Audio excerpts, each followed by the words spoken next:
201. Like I said, my goal is to pitch the Master Beekeeper program and convince at least one person that it's worth their time and a little bit of money to go through like I'm doing.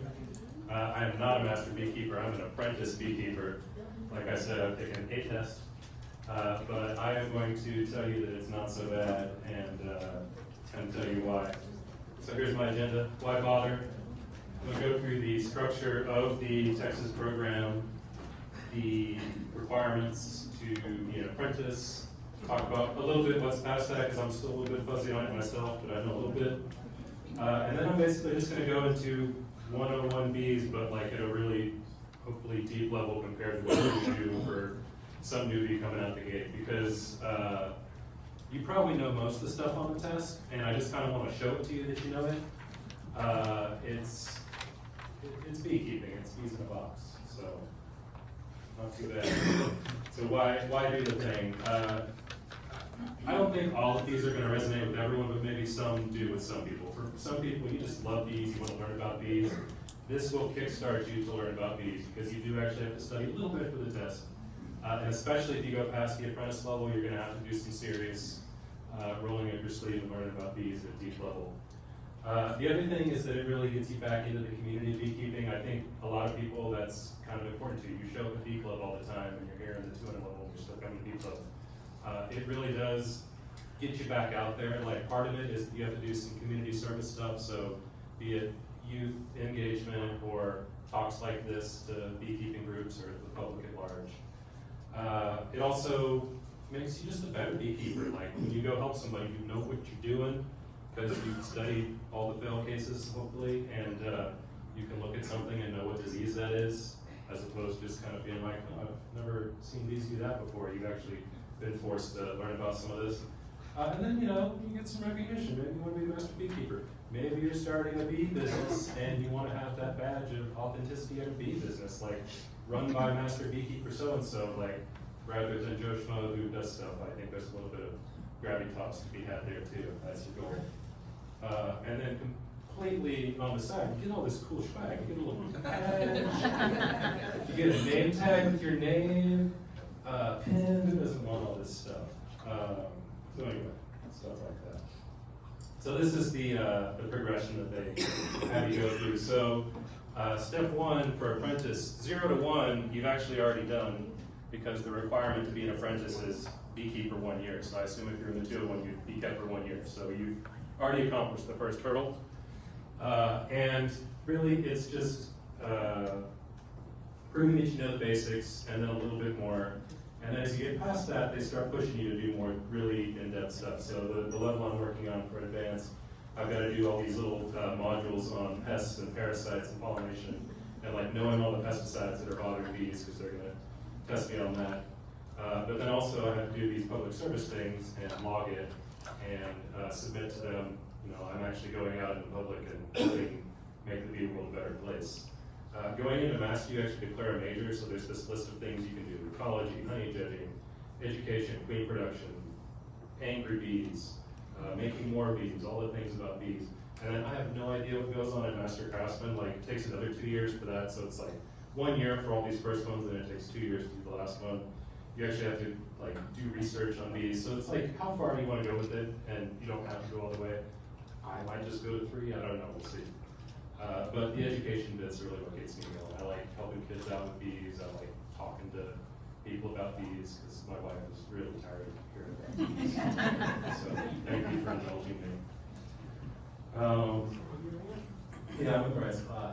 So these are the actual requirements to be the apprentice. 1 year beekeeping, done, well done, complete. The other one is you go on this website and you say, I keep bees at this spot, and I think you give them like $15 or something. And the Texas state knows you have bees. No big deal. And then the third one is you go to Brenham. Twice a year they do this test, and you get a Scantron. I don't know if you remember those things where you do the bubble and like you can't go outside the bubble or you fail.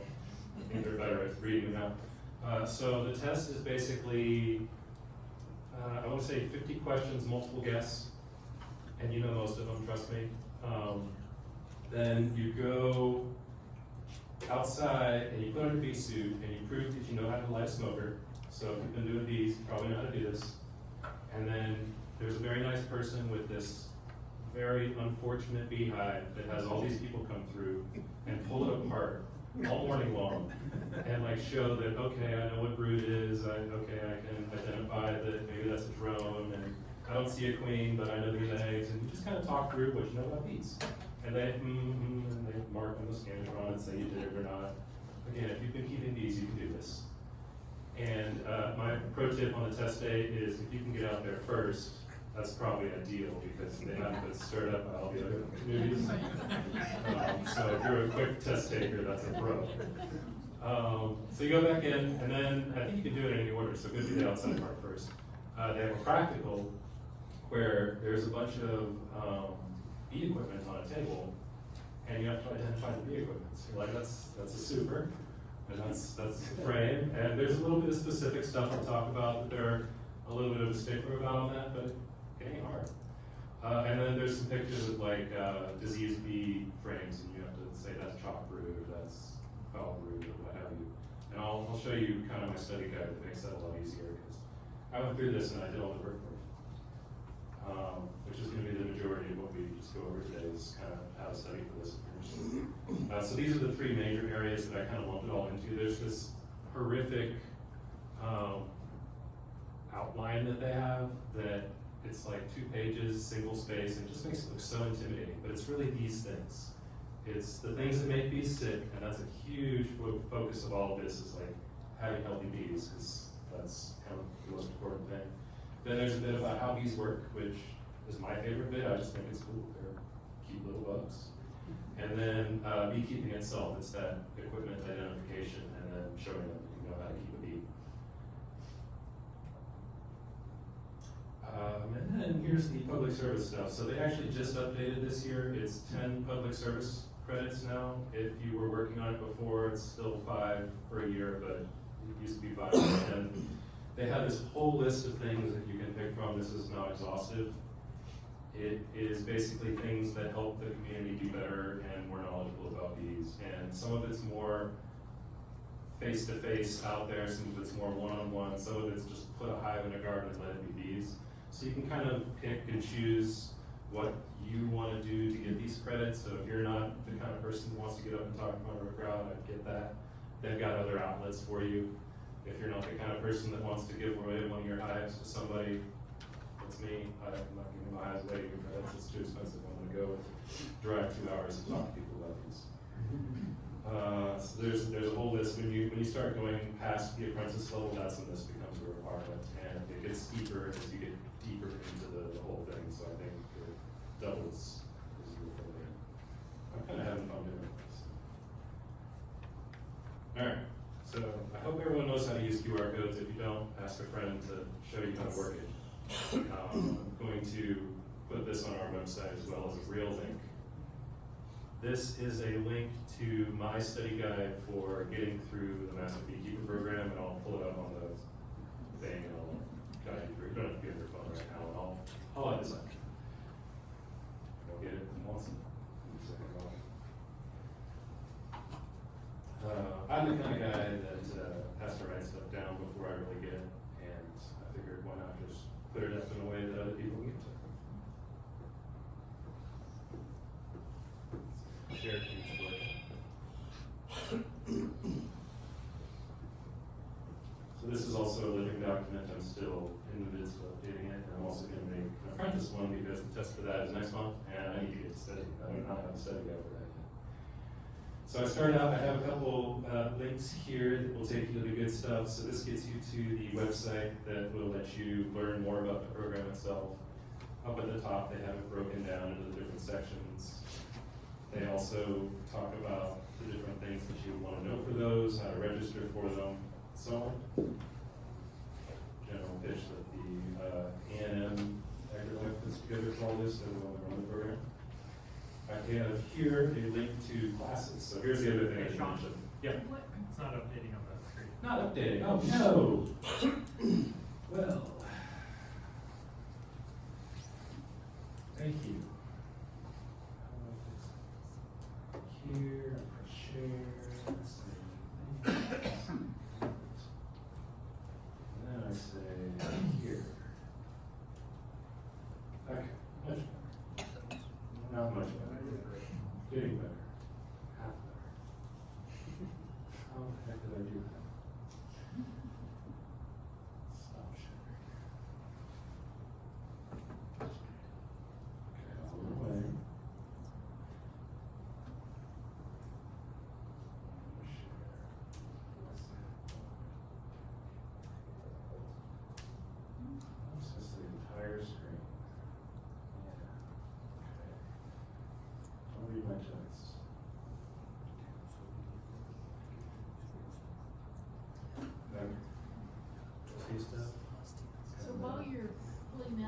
Yes. also take the test in the fall Mhm. at the Texas Beekeepers Association Fall Convention.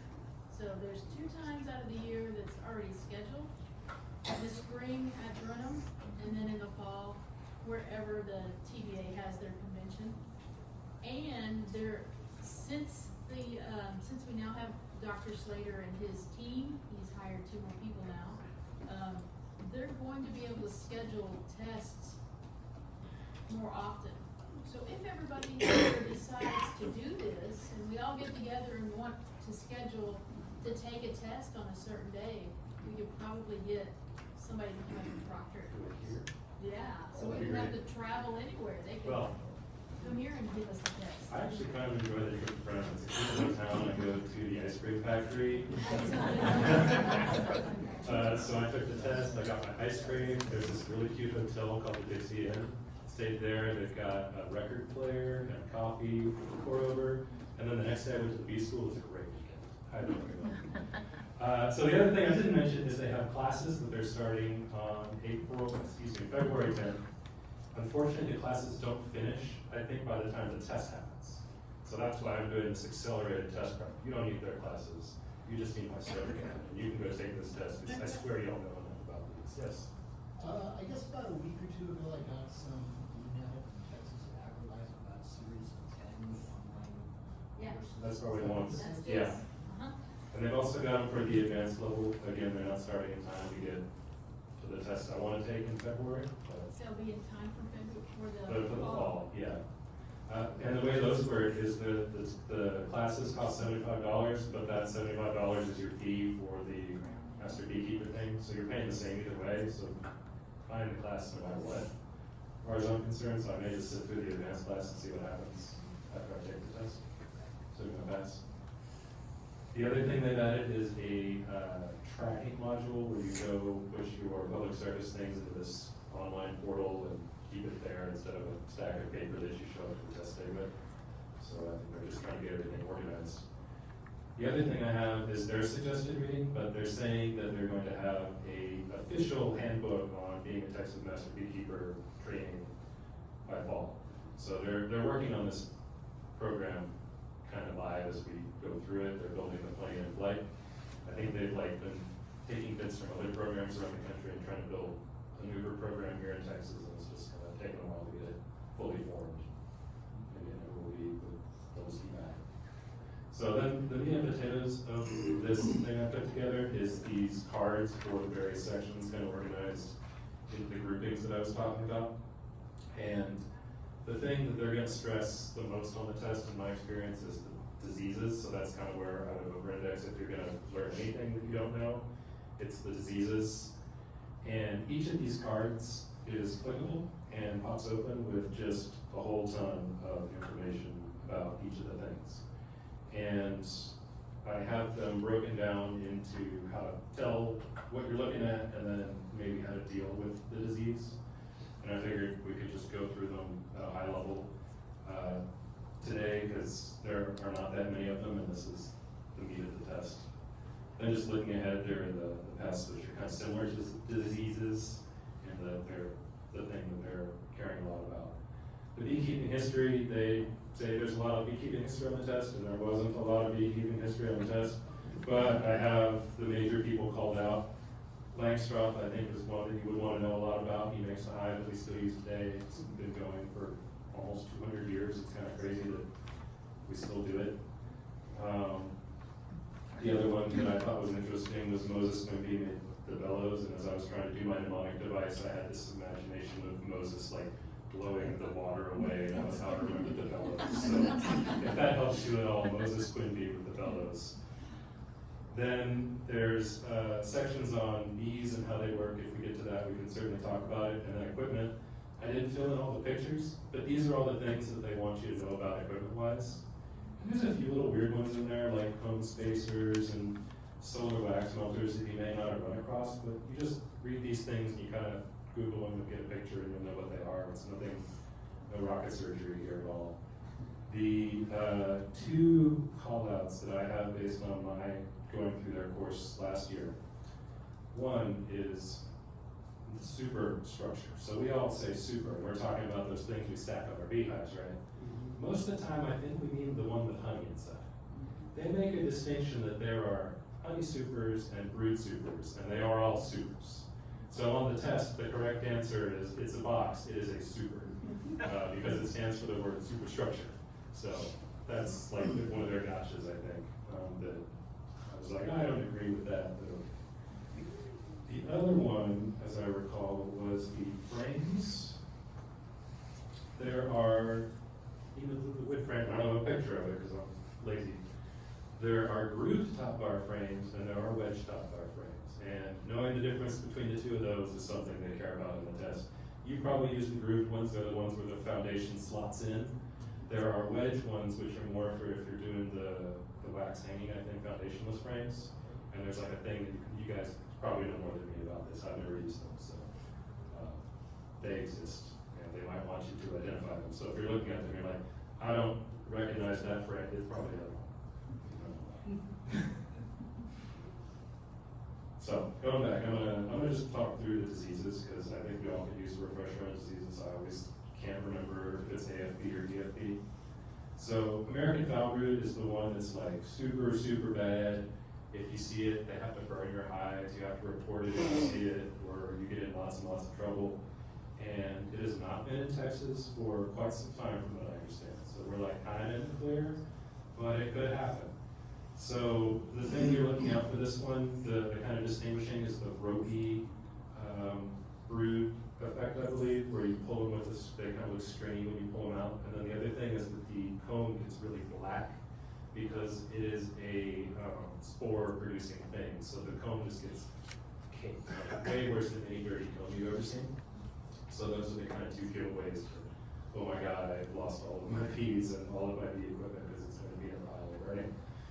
The interesting stuff treatment-wise about this is that there's actually a vaccine or prophylactic, I don't know if it's really, they don't inject your bees, but they expose them to it in such a way that they build up a tolerance in the queen. And her brood is protected from AFB to some degree. So these queens, you can buy them, they cost more money. I'm not buying them personally because there's not AFB here in Texas, but maybe one day it's a thing we have to worry about. It is super contagious and spreads like wildfire, so that's why we just can't let it establish itself. Any questions about AFB? No. So then the confusing thing is we've got the European foul brood. I don't know why they've got the same name. They're basically identically named in my head, so they're really hard to tell apart. But the Americans are bad, the Europeans are good. So this one, it's more twisted kind of effect going on with the larva. I should really add more pictures, I think, to my study guide, so by the time we get to it, I'm probably going to have gotten around to adding more pictures. The larvae die before they can get anywhere, so your hive is kind of peters.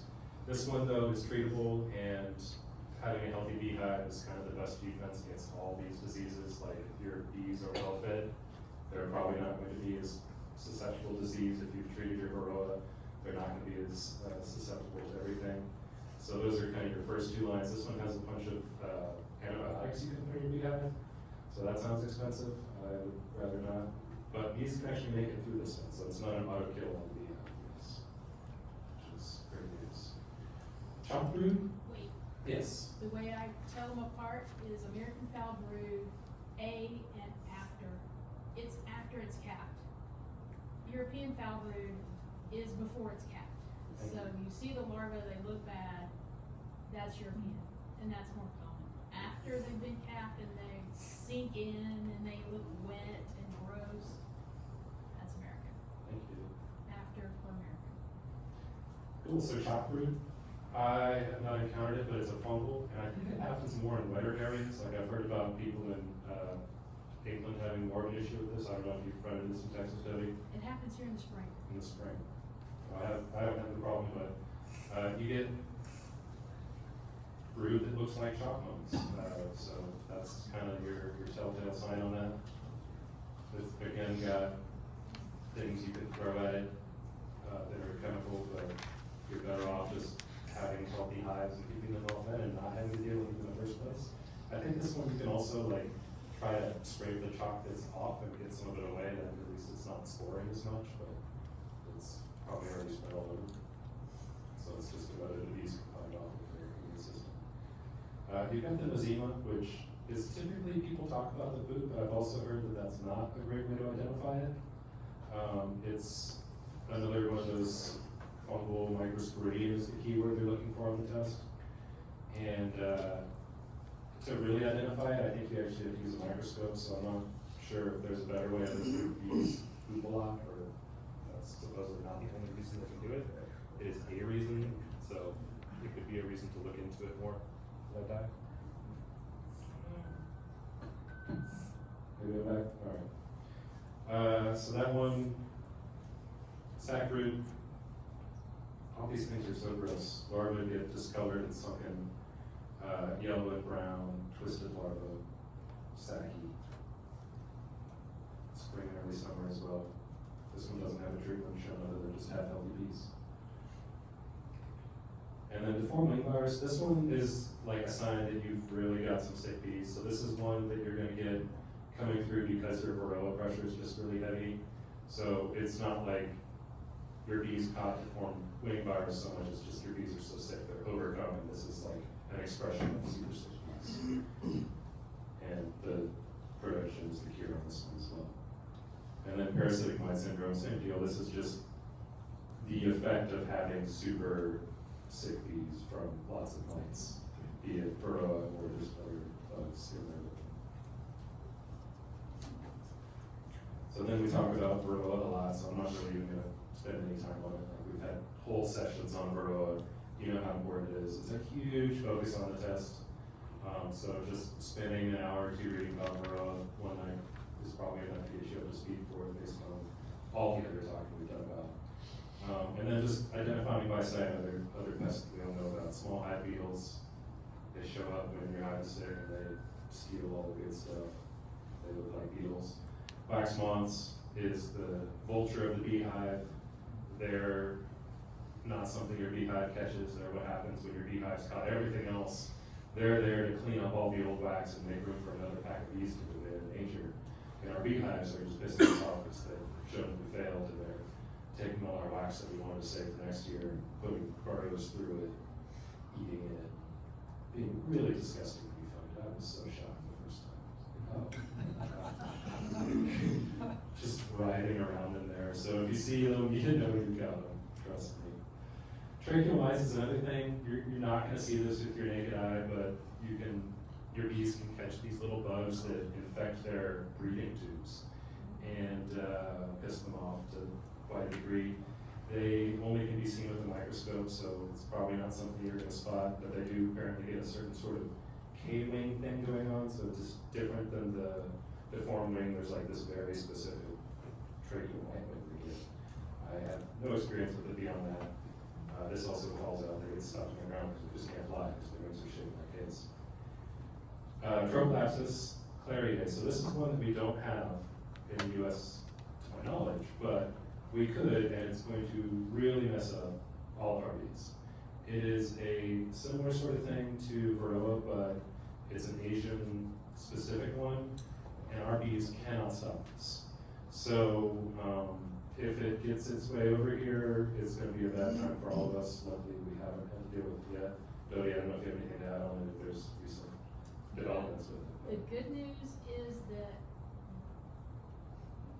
the treatments that we use for varroa also work for the trophy mite, the Tropilaps mite.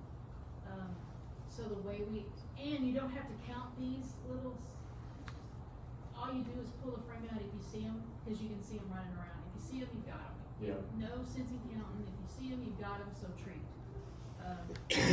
Same treatments. Same treatments. Primal and oxalic. Exactly, yeah.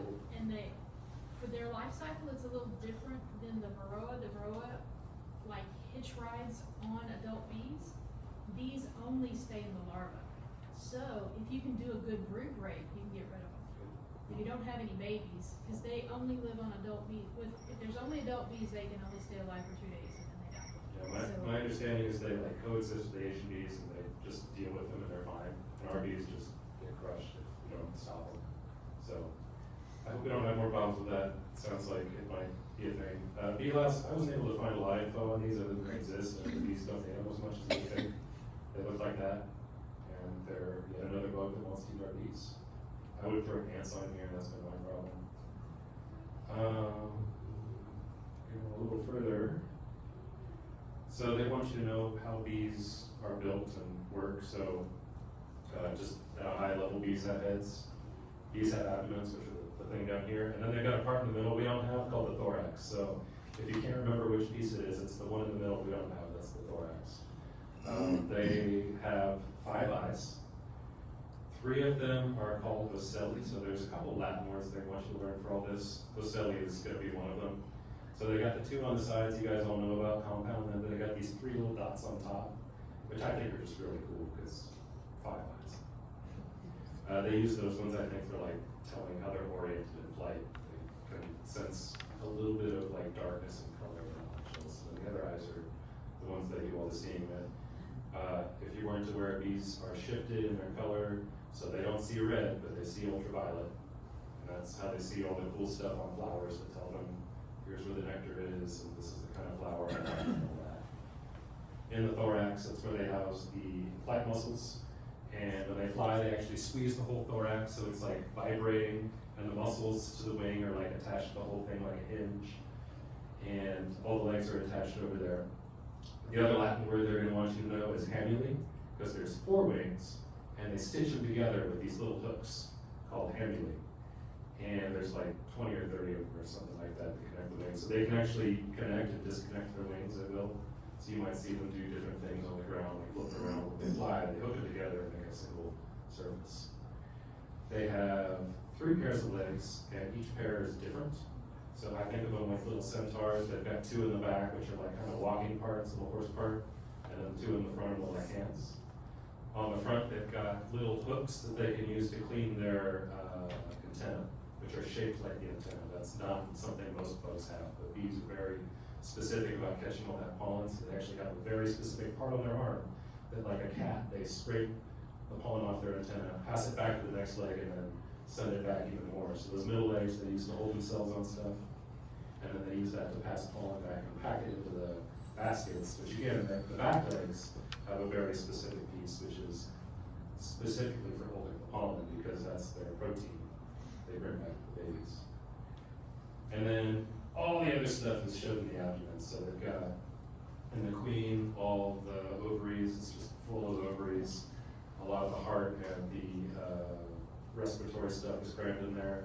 The stinger, obviously, and the wax producing glands on the bottom of the abdomen. So it's important to know where the wax comes from. It's on their head. I think they have 6 of them. If you've ever got a bee at the right angle, you get 8 of them. You can see them, they come off like little armor flakes, and then they grab those, pack them together with their mouth and their hands, and form all the wax that they're from.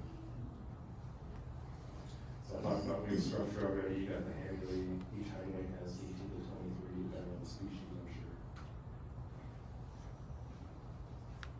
So they breathe through a bunch of holes all over their body. One interesting thing about that is that when they're babies, they're larva stage, they're laying in a pool of food, and they can only breathe out of half their body because the other half is stuck in the food. And the other fun thing about that stage I just learned recently, which is not on the test, I'm just telling you because I think it's cool, their butt is not connected to their midgut when they're in that stage because they're floating in their food, and if they pooped in it, that would be bad. So it's not until they turn into a pupa that they can poopa. You're welcome. Yeah. They have a heart, but they don't really like have veins like we do. They just kind of pump it all through the body. Hemolymph is what it's called when they do that. So it kind of just covers all the organs and nice fresh blood all the time. So they definitely have blood, it's just not organized well like we do. The other thing they really stress about knowing for some reason is that there's this thing called the Johnston's organ. And it's this thing on their antenna that can like sense the wind. It's like their wind sensor when they're in flight. So they know how fast they're going or how fast the wind is going or what wind they're blowing in or out of the hive. Like the vibration of the Johnston's organ is the thing that they do to keep track of all that. So that's like one of their vocab words that is good to know. This talks about all its functions here. I've already talked through all the legs. So bee anatomy in a nutshell is all that. I can't think of any other important bee parts that I might have missed. Does anyone have a bee part that they think is really cool? No. I forget which test it's on, did you have to call out parts of the bee in the first test, or is that? Yeah, in the first test, we had to do a bit of like, oh, that's a head, that's a thorax. It's. Nothing super specific. You'll have another chance at that. I love all that, so. There were a couple questions that were like the vocab words I was talking about, but nothing too intense. I think you have to like be able to name 10 parts. That's awesome. And you get to point to the bee and say, this is the part that's here, this is the part that's here. I have favorite parts of these. So. Yeah. And some people got internal and some people got external, so I don't know which test you'll get, but 10 parts. So, honeybee reproduction, the important thing to know about that genetically is that the queen can control whether or not she makes a haploid or a diploid cell. And the worker bees, who also can lay, can only make the haploid drone cells. So haploid means one, diploid means two, hap, dies, bi, kind of similar root. And if she does that, you get a worker queen because it's actually got inseminated by both her and one of the drones that she mated with. If you weren't aware, she's going to make something like 20 drones on her mating flight. She's going to store all that in the spermatheca, which is the organ that stores all the juice. And she can choose every time she lays an egg whether or not she provides that egg with sperm or not. So all of her children are half-sisters. They all have the same mom, but they might have a different day. In fact, they probably have different eggs. And I think that's actually what makes honeybees super special and cool, is that they have this diversity of genetics even within one hive, because they're getting all this different input. They get a lot of extra benefit from that. Bee tasks. So there's a fancy term for this that I have been a blank on because I didn't write it on the slide, but Age polytheism. yeah, temporal polytheism. Polytheism. Because it's not polytheism, they're not polytheistic, they're polytheistic, which means they go through a series of jobs throughout the course of their life. A worker bee has a kind of set progression. It can move based on the needs of the hive, so if the hive all of a sudden lost all of its foragers, this could accelerate. But the happy path, everything's working well. They start out, they clean cells, they move on after a couple days to feeding the larva or queen, being a retinue, and keeping track of the queen. Then they start making wax and building comb, and then they go on guard duty and foraging. The other interesting thing is morphologically, the bee changes inside throughout this. So when it first pops out, it has these things in its head that lets it make the royal jelly and feed the babies. As it turns into a forager, those actually atrophy, and it no longer can make the royal jelly as efficiently or at all. But then, if the hive goes through some event, it can regenerate that ability and go backwards in the temporal morphology, theism, fancy word, and go back to feeding babies, maybe not as well as if it was a fresh bee, but I think it's really neat that they have this path they follow, but it's also flexible based on what the hive requires.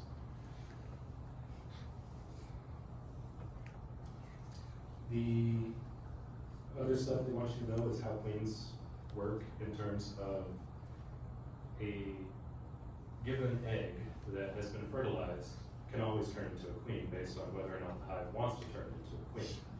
If a cell is fed nothing but royal jelly, it will express itself as a queen. Same egg cut off after a couple days, which is usually what happens, turns into a worker. So it's important to know that normally they are going to plan ahead, so you have different kinds of swarm cells, queen cells going on in the hive. You have the ones they planned, which hang off the bottom typically, versus the ones where they're like, oh no, we have to make a queen, where they just turn the existing cell into an emergency queen cell. So one of the things that I want you to do is be able to tell the difference between an emergency and a planned queen cell. I should stick some pictures on here for that. I already talked about their mating behavior. They'll go out one time, do their mating flight, get as many drones as they can. And then if the queen is healthy, she has this pheromone that she makes that she's actually passing around the hive, kind of by osmosis. The bees have this thing that they do, I don't know if you've ever seen it, where they walk up and kiss. It's called trophallaxis. Trophallaxis. Something very close to that. It means they kiss and they throw up in each other's mouths a little bit. And when they do that, they're actually passing the taste of the queen and their current nutrition status, and there's this network of information being passed through the hive about the health of the hive. One of the major things being the queen mandibular pheromone, as the retinue kind of kisses the queen, and then they kiss other people, and it passes and it passes and it passes. The hive can tell within an hour, I understand, whether or not they've lost their queen based on this no longer being in the mesosphere. So, another just crazy thing about bees is how they talk by spitting at each other. Growing up, really. Queen failure indicators, you should be able to spot a spotty brood pattern. This one doesn't have a nice full pattern of brood. If you have multiple eggs in a cell, that's a problem. If you have only drones coming out, that's a problem. It's good to know the development timeline of bees. There are lots more visual versions than this, but this one is, it's a table bee stuff, doesn't go on with it. And then honeybee races, there wasn't a huge focus on it. They did say know about it. I understand on the advanced level there's much more about honeybee races. But there are apparently all these, like it's Apis mellifera mellifera, and then Apis mellifera serrana, yeah, like deep into the, it's not just species, but it's subspecies of bee. And there are these maps that you can view that have dozens of different subspecies spread across even just Europe. There are 12 plus different subspecies if you want to get really specific about it. And each one based on the place that it is. So like the bees in Italy are different than the bees in Britain because their environment is different, and we've been doing this stuff for hundreds of years apparently. And those bees have different behaviors and personalities.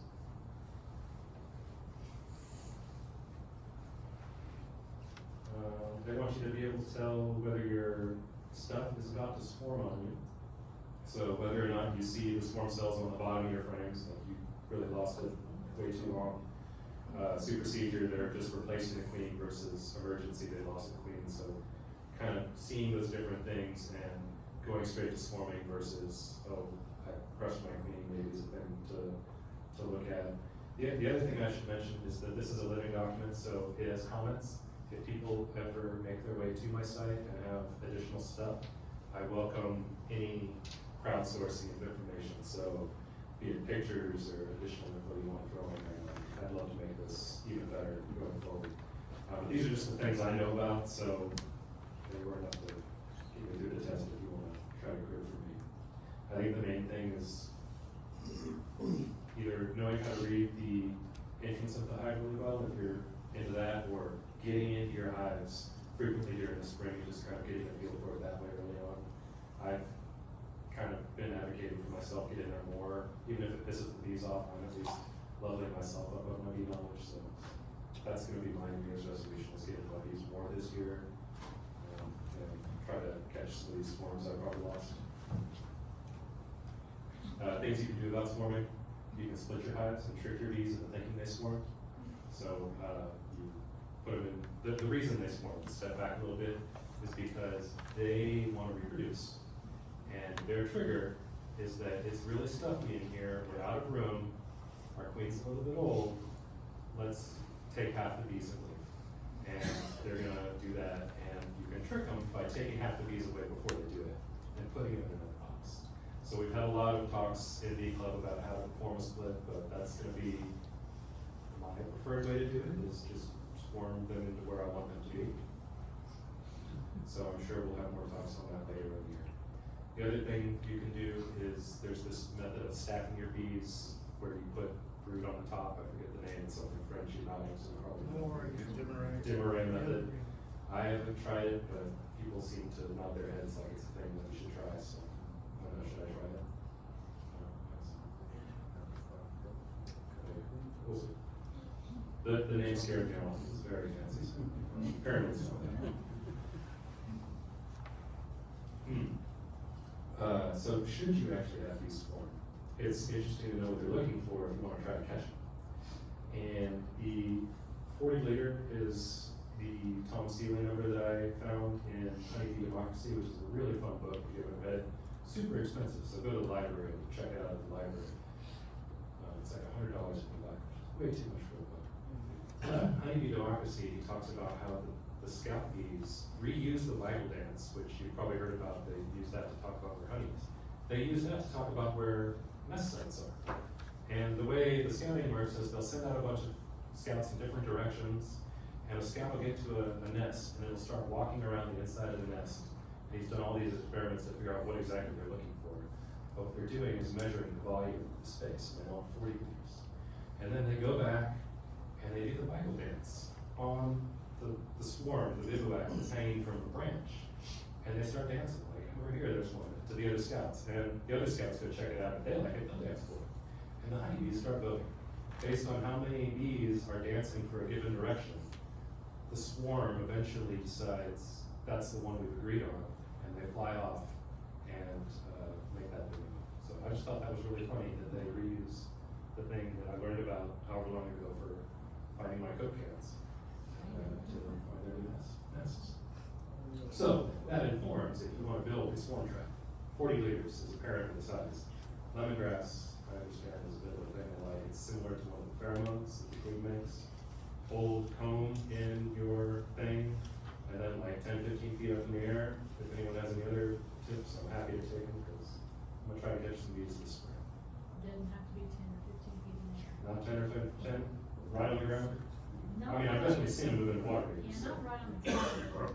As tall as you are. As tall as I am, 6'1". You don't even have to go that high. Yes. And Jody can tell me if this is true, but like parts of an old queen that you killed. Parts of an old queen. Did you do that, Jody? I do not do that, but Sounds rather that would be tough. the pheromone, so he's already getting the lemongrass oil, so that'll work. Yeah, lemongrass is apparently similar to her queen mended liver, so what do you smell it like? Yeah, if you keep your old queens, if you're replacing queens, you're not supposed to throw them away, you're supposed to just put them in some alcohol, some Everclear, and then that will get you. Get you that. That So would you get you take your good queen and you make a queen tincture of queen. Nice. I dropped it in the things. Or freezer? I mean, I would put mine in the freezer, does that work just as well? I was throwing mine on the ground, wasting my queens. I'm sorry. We'll get them this year. If I get it I spicy. don't know about ones. freezer, I don't know. Protecting your hives, or replacing your hives, placing them, this is the south entrance of the sun, it's in mix them up. Give them the sun, everything's good.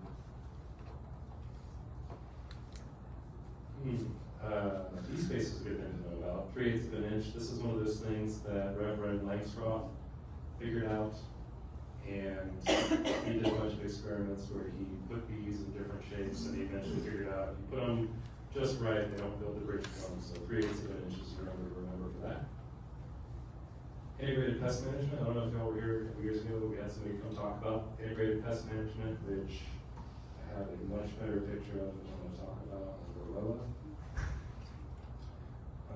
Integrated pest management is this idea that you do your work at the bottom and you don't have to go up to the top when it comes to the level of stuff to deal with something bad happening. So it could happen with your beehives, it could happen with your goats.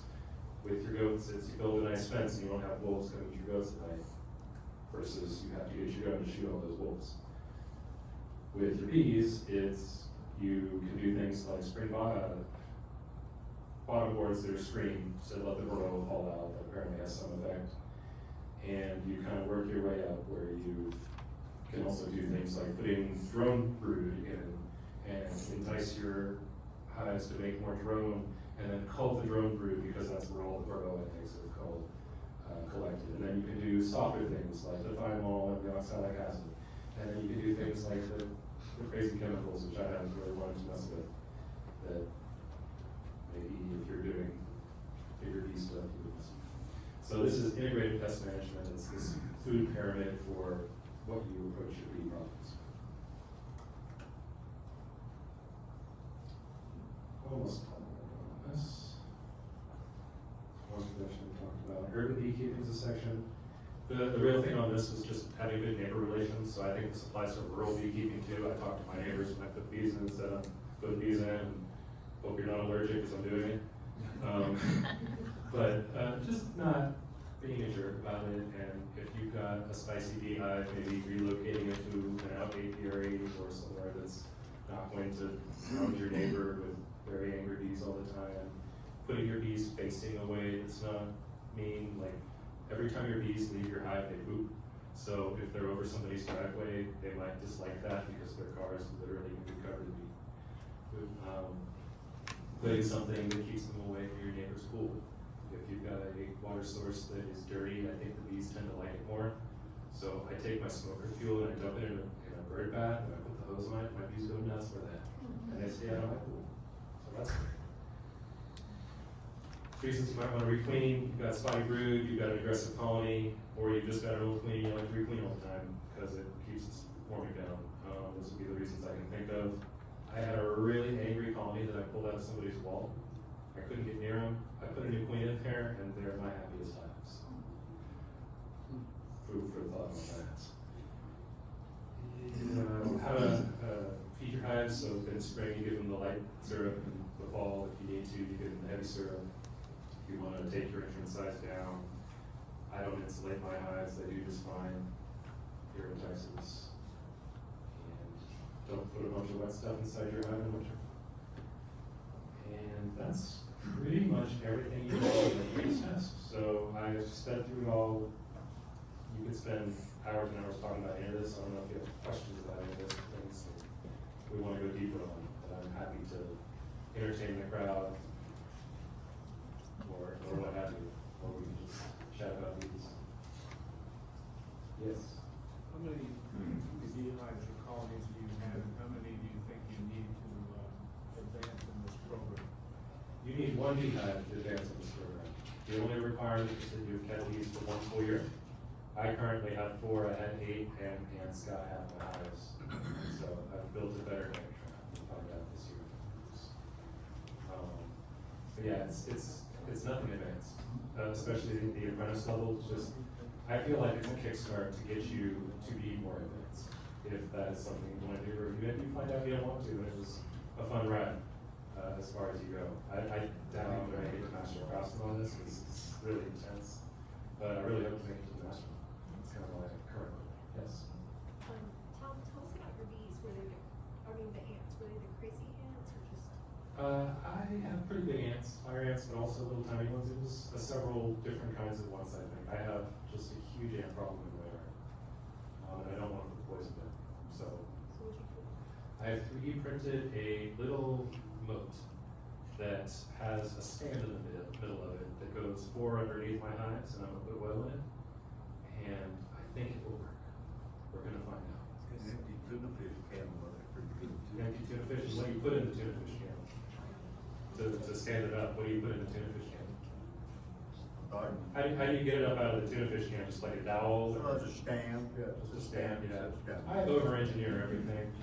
I'm a software engineer by trade, so I'm gonna take it way too far, like my beekeeping. I don't know how to do 0. Yes, What about cinnamon? cinnamon, tell me.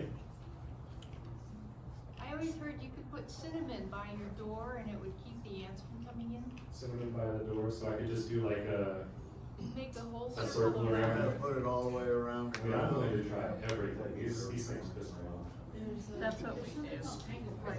Tanglefoot? And Is it there's a also plant? axle grease. Axle-grease. Yeah, I have mine on cinder blocks with wood, between the cinder blocks and just up and straight in. Very frustrating. I treat my ant with orange oil. Orange oil when it gets smells? Yeah. I'm gonna just do all this, yes. I took my wife's aluminum pans that you get at the dollar store to cook turkeys and hams with, pretty cheap. I put that on top, upside down on the cinder block. Prior to doing that, you go down to the cheapest place you can find axle grease, and you put a ring around that, put your thing upside down, you eliminate the ants unless the weeds grow up. Yeah, the weeds you gotta keep off. And I found something that was meant for underneath trailer homes in between cinder blocks, it's like this kind of, like you described, it's a piece of metal that kind of flips down. I didn't have the axle grease part, so they just walk right over it. Well, that's. Maybe I just need to lasts axle grease my a stupid long setup, and time. I'm done with 3D printing. And if it gets Cancel my old article. and you have a problem with it, take it off and sprinkle some ant poison on top of it. It'll stick to To the the grease. grease and rejuvenate it. Good. Well, thank you, everybody. You're welcome. I will take any and all pest advice for beekeeping. Any other questions? People are having problems with their hives. We have a wealth of information here. We can crowdsource amongst each other. So, have you tried diatomaceous earth? I have not tried DEE. That's what I have used pretty successfully. Yes. So it's kind of a similar to the Just cinnamon. spring it, yes, just sprinkle Fine it all around cinnamon. underneath. Which one, food grade or It non? doesn't matter, it Doesn't doesn't matter. I Bees- usually the use bees food don't grade care. though, because it's red bees. Hopefully they're not eating it. Yeah. That's always my worry when I put stuff down. It's like, am I hurting the bees more than I'm helping Your them? bees aren't supposed to be walking on the ground. They're not. So if they're walking on the ground, they're sick from something else.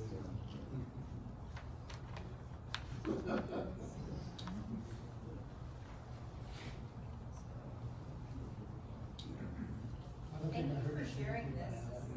That's very gracious to put all that together and then share that. Well, Thank you. I literally made this for myself in a way that I knew would be shareable in the future, so it was easy. Very nice. You had a question right there? I don't think I heard you say anything about Africans. I can definitely talk about those. So it's not as big of a focus on the apprentice test other than knowing a little bit. And then on the advanced test, that's like a whole unit that you have to take a test on, which I've been doing for a year. And what happened was in the 70s, there was a guy in Brazil who was experimenting crossbreeding bees. And he had some ones from Africa that were really productive, but they were jerks. And he thought he had it contained. He was so smart. He had it all locked down. And then one of his assistants came by, thought something was wrong, opened up the excluders and let all these queens get out. And they started spreading. And they moved quickly to the north. And in the 80s and 90s, there was this big scare, killing bees, because they're coming to get you, and we're going to make movies about it and vilify beekeepers. And they're definitely here, and they are definitely the spicy bees. So here in Texas, if you just let your bees go free mate, and there's not any theory nearby that's making a lot of friendly drones, you're likely to get some Africanized genetics into your bees. And that's why I try to get my queens from elsewhere that make friendly bees, because I really, despite the bee suit, I would really much rather they be friendly. Personally. There are people that keep these bees on purpose. In fact, in South America, my understanding is that you just kind of have to in some spots. And they deal with it. And they get a lot of honey. And there's also people in the US who do it on purpose, that just want angry bees. Like the first talk I went to at the bee school was this guy that was like, on purpose, I have angry bees. And that was his whole thing. I'm telling you, he was a crazy nut. Very fun to listen to. So, yeah, it's a thing. They're strong, but they're jerks. They'll chase you really far. Yes? Can you repeat how we can access this information? Absolutely. I'll also just email out like a newsletter update with a hard link to this. But I have a QR code that you can get with your phone that will take you there. Talk into the mic better. Sorry, I have a QR code that will take you there. You are. Oh no, I've lost it. Oh jeez. But you said it would be in the newsletter, right? Yeah, well, we sent the newsletter, but I have the mailing list. So I will just send a link to everybody and say, hey, here's the fancy guide. And even if you're not doing the Beekeeper program, like, maybe you'll find it interesting to go through. Oh, baby, there we go. And we go Inception, we go here. So here's my QR. So I guess my question is, did I convince one person that maybe it's worth a little bit of effort on a yes? Okay, thank you. Didn't waste my time. Really, sign up for the class. And the amount you would spend for the test, you get the class. And if you can't make it, they're gonna record the class. So you can pick it up, you know. You can just listen to the recordings whenever it's more convenient. And then the first class isn't that hard. I did the honeybee handbook. That's a great book for, if you can get through that book, you've got the first test. It was not a hard test, just the couple of gotcha things that were gonna knock you off it. You gotta get a 70.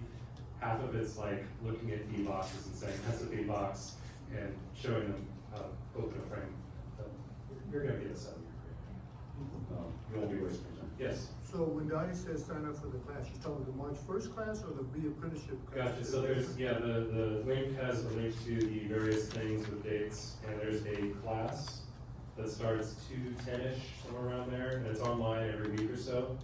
But it won't be finished by the time this current test comes up, so we'll be getting you into the next round of tests. So my assertion is that if you're here, you know enough, and you can just go take the test to be an apprentice beekeeper on February 28th, which is a Friday. I'm taking off work because I got PTO and I'm gonna use it. You guys are half retired, so come on over, let's do it. Let's get it.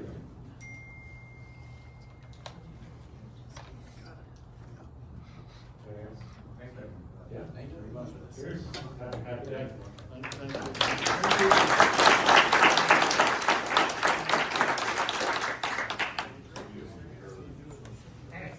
When are you taking the next test?